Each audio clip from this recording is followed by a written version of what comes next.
Imagine opening your front door after another exhausting day, grease still under your nails, your daughter's laughter the only thing keeping you going, and there she stands. The girl you once loved more than life itself.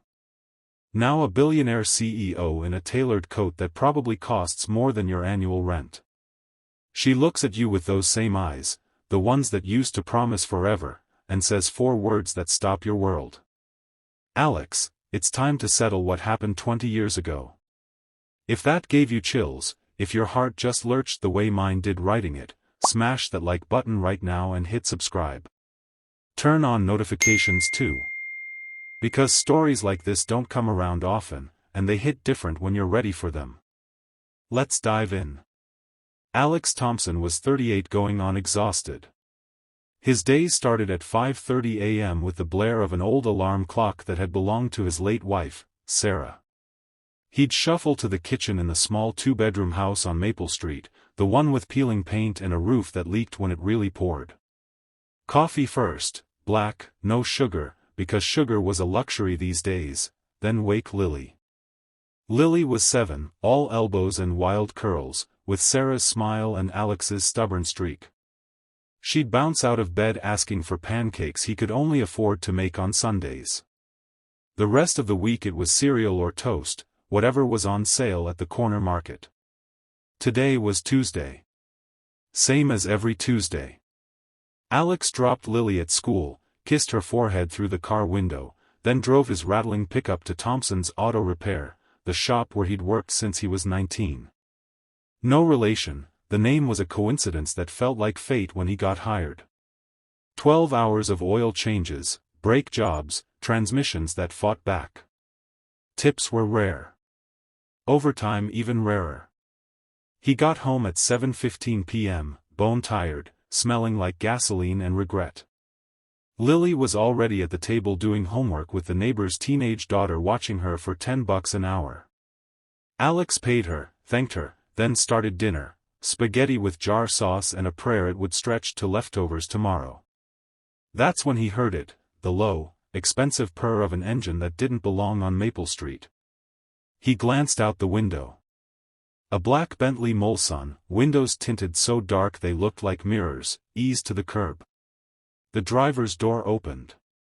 Long legs in designer heels touched the pavement first. Then the rest of her, tall, poised, white wool coat cinched at the waist, dark hair pulled into a sleek bun.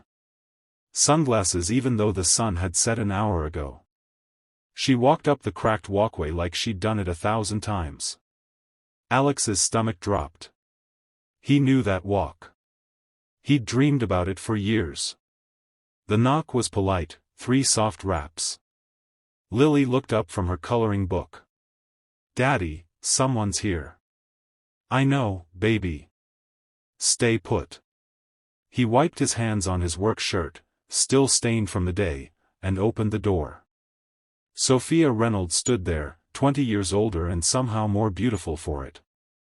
The teenage softness had sharpened into elegance, but the eyes, those hazel eyes still held the same quiet storm. "Alex," she said, voice low, almost reverent. "It's been a long time." He couldn't speak at first. His throat closed like someone had wrapped a hand around it. "Sophia." She removed the sunglasses. No makeup could hide the faint lines of someone who'd spent too many nights staring at ceilings instead of sleeping. "May I come in?" she asked. "Or would you rather we do this on the porch where the whole block can hear?" He stepped aside. Muscle memory. Like no time had passed. Lily stared openly. "Whoa. You have a fancy car." Sophia smiled, small, genuine. "Thank you, sweetheart.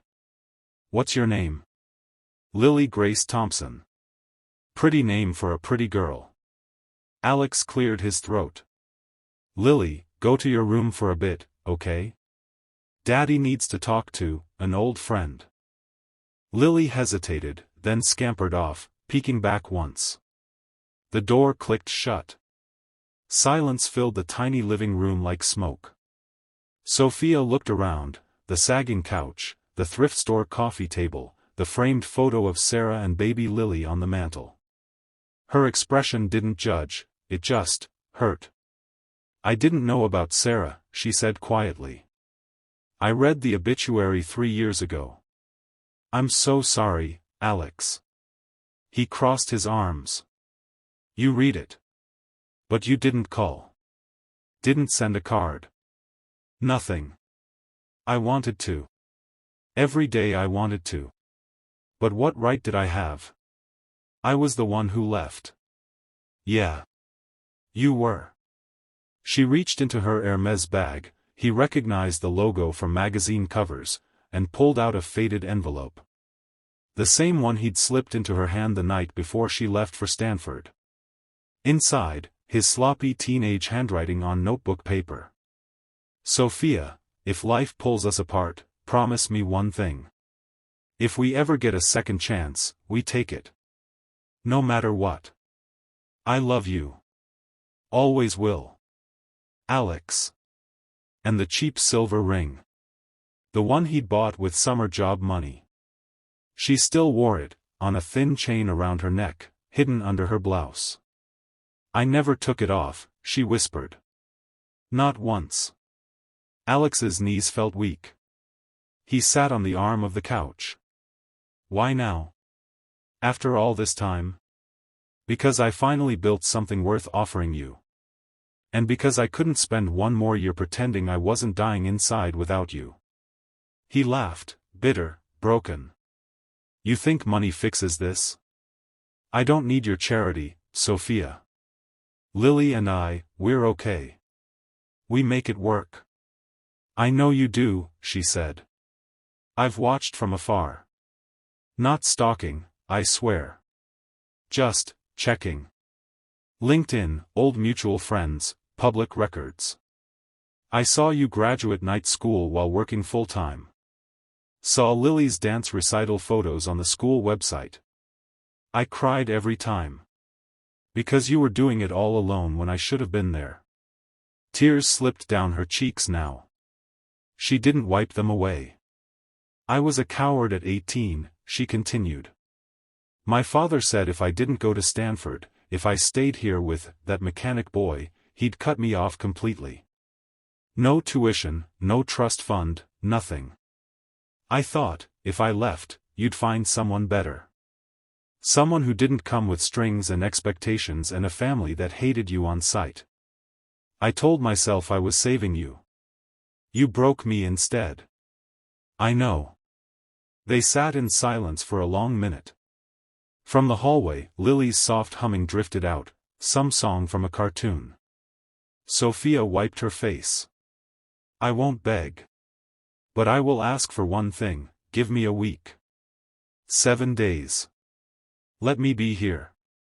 Help with Lily, cook dinner, fix whatever needs fixing. If after 7 days you still want me gone, I'll go. No arguments. No looking back." Alex stared at her. At the woman who'd once been his entire future. At the stranger who now carried his past around her neck. 1 week, he said finally. "For Lily. Not for us." She nodded. "For Lily." That first night was awkward. Sophia insisted on cooking, she ordered groceries delivered within 30 minutes, Alex had never seen that happen in real life. She made chicken parmesan from scratch, the kitchen smelling like heaven instead of survival. Lily ate 3 helpings. "You cook better than Daddy." "Thanks, kiddo," Alex muttered, but he was smiling despite himself. After dinner, Sophia helped with bath time, read bedtime stories in voices that made Lily giggle until she hiccuped. When Lily finally fell asleep clutching her stuffed rabbit, Sophia lingered in the doorway. "She's incredible," she whispered. "She's you. All heart and fight." Alex leaned against the wall. "She's Sarah too. Every time I look at her, I see them both." Sophia turned to him. "I wish I'd known her. I wish I'd been brave enough to stay." Days blurred into routines that felt dangerously like family. Sophia showed up every morning at 6 a.m., no makeup, hair in a messy ponytail, wearing clothes she'd bought from Target so she wouldn't look out of place. She helped pack lunches, drove carpool, sat through parent-teacher conferences. At the shop, she surprised Alex by rolling up her sleeves and organizing the chaotic parts inventory. Turns out a CEO knows spreadsheets better than anyone. One evening, Lily had a meltdown over a spelling test. Tears, yelling, door slamming. Alex was at his limit. Sophia knelt beside Lily on the floor. Hey! Look at me. Failing one test doesn't make you dumb. It makes you human. Want to know a secret? I failed math in 10th grade. Cried for days. Then I asked for help. And I got better. Lily sniffled. You failed? Big time. But failing isn't the end. Quitting is. They practiced spelling until 9 p.m. When Lily finally got every word right, she threw her arms around Sophia. You're like a real mom. Sophia's breath caught. She looked at Alex over Lily's head. He didn't look away. On day 6, they sat on the porch after Lily was asleep. Crickets. Streetlights. The kind of quiet that forces truth. I have to tell you something, Sophia said. I sold my company's flagship division last month. Quietly. I'm stepping down as day-to-day CEO. I can work remotely, consult when needed. I don't need the penthouse or the jet. I need this. Us. If you'll have me. Alex exhaled slowly. You'd give up everything? I already did. The day I drove here. He looked at the stars, same ones they'd lain under at 17. I'm terrified, he admitted. What if you leave again?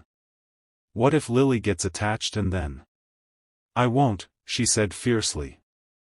I swear on every promise I ever broke. I'll spend the rest of my life proving it. He reached for her hand. Their fingers laced like puzzle pieces finally clicking. Day 7 came. They didn't speak about it. Sophia packed a small bag anyway, just in case. At dinner, Lily set an extra place without being asked. She looked between them. Are you staying, Miss Sophia? Sophia glanced at Alex. He cleared his throat. Yeah, kiddo. She's staying. Lily squealed and launched herself at Sophia. Alex wrapped his arms around both of them. For the first time in years, the house felt full. Months later, the Bentley still sat outside, now next to a new, used, SUV Alex had bought himself. Sophia had invested in the auto shop, turned it into a training center for single parents learning trades. Alex ran it. No more 12-hour days. They married quietly in the backyard, Lily as flower girl, tossing petals like confetti. Sophia wore the silver ring on her finger now, right where it belonged. One evening on the porch, their favorite spot, Lily asked, Mom, did you really wait 20 years for us? Sophia pulled her close. Every single day, baby. And I'd wait 20 more if I had to. Alex kissed Sophia's temple. Good thing we didn't make you. If you're still here, eyes wet, heart full, thank you for staying with this story. Life doesn't always give us neat timelines. Sometimes love waits in the shadows for decades. Sometimes second chances arrive in a Bentley instead of a fairy tale carriage. But they do arrive, if we're brave enough to open the door. So if you've ever lost someone you thought was gone forever, if you've ever wondered if your best days are behind you, listen close. Your story isn't over. Your promise might still be out there, waiting for the right moment to knock. If this moved you, drop a like to send some love back into the universe. Comment below, would you open the door if your past showed up tomorrow? And subscribe, because there are more stories like this coming. Stories that remind us hope doesn't have an expiration date. Thank you for watching. Hold your people close. And never stop believing in second chances. I'll see you in the next one.